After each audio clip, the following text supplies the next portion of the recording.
Republican nominee for governor of South Carolina, Alan Wilson.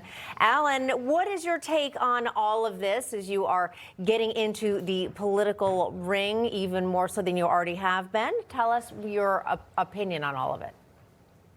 Well, I mean, I defended South Carolina's voter ID law 13 years ago, so this is something that is not new to me. I've always supported the SAVE Act. In fact, I joined a coalition of 22 state attorneys general nearly 2 years ago supporting this measure, and I think protecting our country's elections, at least at the federal level, should be something every American and every policymaker in Congress should want to be for.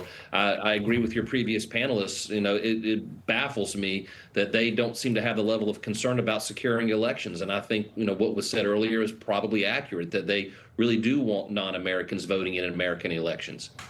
Alan, what do you think about the pressure tactics being used by the president? Again, reminding the audience, this is an 80% issue with everybody, almost 100%, 98 polling, according to most polls, for Republicans here, to keep this in the forefront. We're still talking about it, and again, this is because of President Trump.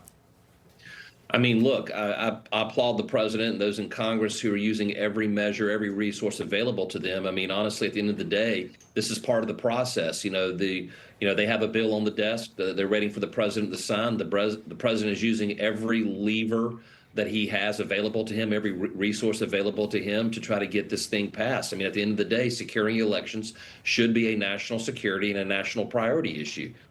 Now, Alan, obviously you are currently the Attorney General in South Carolina, but we also know that you won the runoff race and are now the Republican nominee for governor of South Carolina, backed by President Trump. So 2 questions here. Very interesting, because we know that the president did initially back your opponent, but then he changed his tune. He said, you know what, they're both great people. I'd love for either one of them to win. So I'd love to get your thoughts kind of on how you felt during that process. That must be very interesting, obviously, when the president says, you know, literally, may the best man or woman win, because they're both great. You both got the endorsement. Exactly. But also then moving forward, since you did win, what your first priorities would be if you win the general election.